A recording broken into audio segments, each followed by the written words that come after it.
Assalamualaikum warahmatullahi wabarakatuh. Selamat datang ke saluran Muallim UMAR. Kepada yang telah subscribe saluran ini, saya ucapkan jutaan terima kasih. Dan kepada yang belum subscribe saluran ini, saya jemput untuk tuan-tuan bantu saya subscribe saluran ini. Mudah-mudahan saluran ini boleh berkembang dengan lebih baik, insya-Allah.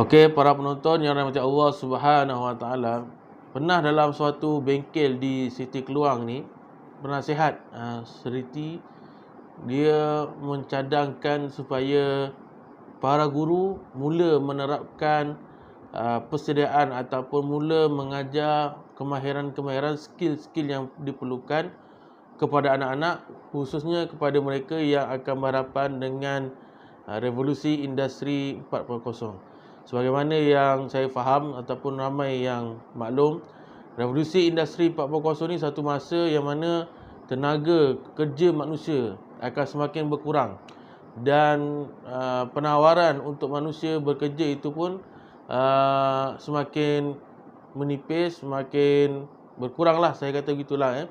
Kerana ketika itu semua perkara banyak akan diuruskan oleh sistem ataupun oleh robot, teknologi dan sebagainya. Jadi penasihat Seriti ini, Ustaz Ahmad Daniel, tuan-tuan boleh tengok dia pun ada saluran YouTube-nya.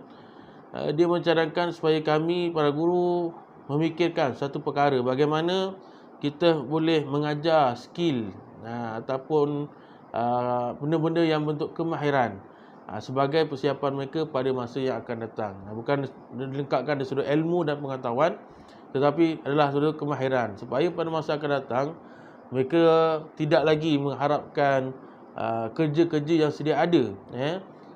Yalah, maklumlah zaman kita pada hari ni pun ramai graduan yang mengganggu, ataupun kalau ada yang graduan yang ada pun dapat pekerjaan pun tidak menerima gaji yang setimpal dengan pada keperluan pada hari ini. Jadi itulah yang berlaku, ramai yang mengganggu. Hatta ada juga pelajar-pelajar master ijazah terpaksa mengajar tadika dan sebagainya. Jadi itulah realiti pada hari ini, dan pada masa akan datang anak-anak kita ni 10 tahun akan datang pun lagilah masa itu akan mencabar, agak-agak akan mencabarlah. Jadi di antara skill kemahiran yang boleh kita terapkan pada anak-anak adalah, dan mungkin tidaklah memerlukan kos yang banyak, cuma kita memerlukan ilmu, pengalaman, dan kita perlu macam mana kita nak turunkan kepada anak-anak. Di antaranya adalah skill berniaga ataupun berjual beli. Jadi kami di Siti minggu lepas 15 April kita buatlah hari bazar lah, hari mini bazar, yang mana insya-Allah setiap pada hari Khamis bulan Ramadan ni anak-anak akan berniaga. Ada beberapa orang yang akan mengisi tender lah, mengisi kuota perniagaan setiap hari Khamis tu, mungkin dalam sekitar 7 orang. Dan minggu lepas anak-anak darjah 4 mereka mula berniaga. Jadi saya nak bawa kepada para penonton sekalian untuk menonton video yang telah saya sediakan pada minggu lepas. Okey, bismillahirrahmanirrahim. Assalamualaikum warahmatullahi wabarakatuh. InsyaAllah hari ni kita nak tunjuk sikit suasana sebelum bermulanya mini bazar Seriti, insyaAllah, sebagai galakan kepada anak-anak untuk belajar berniaga, bina skill, buang malu untuk berniaga, ajar untuk negosiasi, cara nak bercakap. Jadi kita insyaAllah hari ni kita tengok bazar mini Seriti.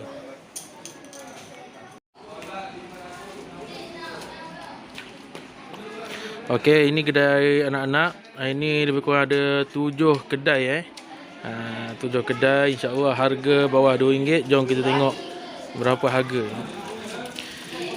Ini yang pertama ni nugget ni. Nugget kata mak pelajar 50 sen satu bekas. Allah Akbar.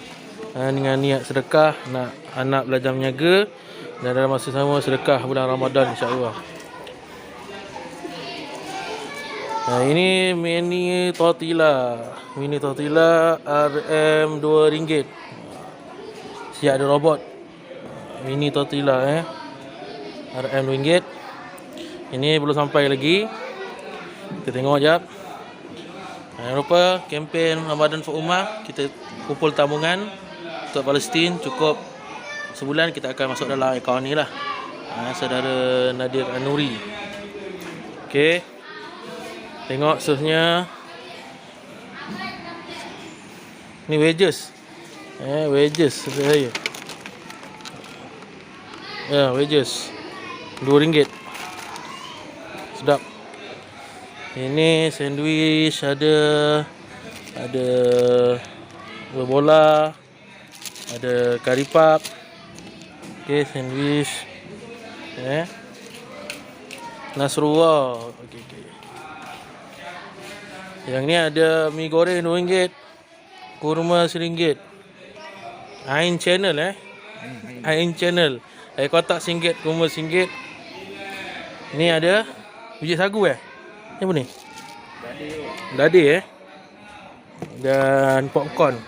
Ayam popcorn Fadlua Kedai Fadlua. Okey. Jadi saya rasa skill berniaga ni ataupun kemahiran berniaga ni boleh diterapkan oleh para guru dan ibu bapa kepada anak-anak, dan ia sebagai satu pengalaman kerana berniaga ni semua orang boleh berniaga, tapi bagaimanakah kita nak melatih ataupun nak memupuk sifat-sifat mereka sebagai seorang usahawan. Jadi saya sendiri secara pengalamannya almarhum abah saya selalu mengajar saya berniaga. Almarhum abah saya selalu mengajar saya berniaga. Saya dari waktu kecil, darjah 3 dah jual kacang pedas. Yang advance darjah 6 saya jual burger. Masa saya jual kacang pedas darjah 3 tu, saya beli 15 sen, saya jual 20 sen. Jadi perniagaan tu lama jugalah, berbulan juga saya berniaga. Walaupun untung sekadar 5 sen. Tapi akhirnya dicaras lah. Ada seorang kawan saya dalam kelas tu, dia penolong ketua kelas. Saya ketua kelas, dia penolong ketua kelas. Dia pula jual jeruk. Dia jual jeruk asam. Jadi perniagaan kacang pedas saya tu menjunam jatuh lah. Kurang sambutan. Darjah 6 saya berniaga burger. Saya ingat lagi, pukul 5 pagi dah bangun, ibu dan almarhum abah saya akan tolong masak burger. Sampai burger saya tu diorder oleh guru-guru Jadi sebelum esok nak jual, kita dah ambil order lah. Sehingga kan menimbulkan orang kata kerisauan ataupun pihak kantin cari siapa token burger ni. Yalah, sebab kita berniaga, jadi sale kantin tu mungkin sedikit berkurang lah. Banyaklah pengalaman saya berniaga daripada dorongan, tunjuk ajar daripada arwah abah saya. Saya pernah berniaga aiskrim, saya pernah berniaga jambu potong, satu potong 10 sen. Arwah abah saya pernah bawa saya pergi jual ikan setiap pagi, hujung minggu, hari Sabtu Ahad. Bagaimana saya ingat lagi, pukul 4 pagi dah pergi pasar cari ikan. Kemudian lepas subuh naik van menjaja sekitar Taman Kemang Barat, Taman Intan, Taman Delima, Taman Desa jual ikan. Arwah abah pernah jual jajan-jajan makanan ringan di taman-taman permainan. Yang biasa, tapi memang paling tiap minggu memang kadang-kadang arwah abah jual abang balik. Jadi saya pukul 7.30 pagi saya bangun, lepas mandi, saya akan menjaga abang balik sampai pukul 11. Tolong arwah abah. Kalau bulan Ramadan memang full lah. Saya jual air soya dan taufufan. Jadi benda itu akhirnya memberikan sesuatu dalam diri saya lah, khususnya dari sudut keyakinan, kita berhadapan dengan pelanggan, dari sudut negosiasi, bagaimana kita bernego ataupun berunding dengan pelanggan, bagaimana kita memfikir untuk kita melariskan produk kita, jualan kita. Jadi ini adalah ilmu-ilmu yang mungkin tak akan diajar dalam kelas, tapi kita boleh dapat daripada luar kelas. Jadi sehingga kan masa saya balik Al-Azhar tahun 2017, saya jual pewangi kereta kan.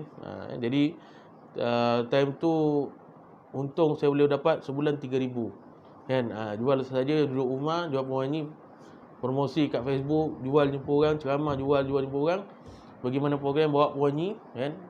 Jadi sebulan boleh dapat 3,000 lah untung. Jadi itu adalah pengalaman dalam hidup kita, dan perkara ini berbentuk jati diri kita untuk kita buang malu, belajar bernegosiasi, berusaha, dan paling penting adalah dalam perniagaan ini adalah bertawakal. Saya bukanlah kata saya ini sukses atau berjaya, semua saya kongsikan pengalaman ini kepada para guru dan para ibu bapa, dan saya yakin para guru dan para ibu bapa hari ini pun sebahagian besar benda ada perniagaan mereka ni, ada benda yang mereka jual. Ada jual tapawai, ada jual produk-produk kecantikan, ada jual produk-produk pendidikan, produk-produk kesihatan. Saya yakin para guru pun hari ini pun telah mendidik diri mereka untuk dari sudut menambah pendapatan, dan ada yang paling penting adalah untuk mencari pengalaman dan sebagainya lah. Jadi sewajarnya benda ini kita boleh perturunkan kepada anak murid kita dengan secara tidak langsung. Kita mengajar mereka secara tidak langsung. Buatlah program-program yang bermanfaat, dan bagaimana benda ini juga boleh memupuk peribadi anak-anak menjadi orang yang sabar, orang yang bertawakal. Dan dalam beberapa cuti lepas saya seronok kalau lihat ada anak-anak murid saya, dia orang menjaga nanas kan. Ada anak murid saya jumpa dia menjaga kopok leko depan rumah kan, dan macam-macam lah menjaga, tolong mak buat kuih di rumah. Jadi ini di antara skill-skill kemahiran yang boleh para guru ataupun ibu bapa tunjuk ajarkan, insya-Allah. Jadi sekadar tu saja saya punya perkongsian daripada minggu ini, insya-Allah mudah-mudahan ia bermanfaat. Assalamualaikum warahmatullahi wabarakatuh.